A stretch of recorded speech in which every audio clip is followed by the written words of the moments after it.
मेरे और एक नई वीडियो में आप सबका स्वागत है। मेरा नाम है प्रसन्नजीत और आप देखिए मून जेड टीवी। तो गाइस आज के वीडियो में गाइस हम बनाने वाले हैं एक मस्कीटो और इस मस्कीटो को बनाना बहुत ही आसान है।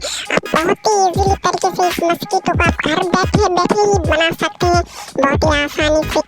और गाइस इस मस्कीटो को बनाने के लिए आपको कोई भी पैसा खर्चा करने की जरूरत नहीं है।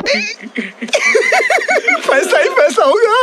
तो गाइस चलिए आगे बढ़ते हैं वीडियो की तरफ। गाइस वीडियो को फुल वॉच कीजिएगा तभी आपको समझ में आएगा इसे कैसे बनाना है, नहीं तो आपको कुछ नहीं समझ में आएगा। आप एक पार्ट भी मिस कर देते हैं तो आपको कुछ नहीं समझ में आएगा। तो वीडियो को फुल वॉच कीजिएगा।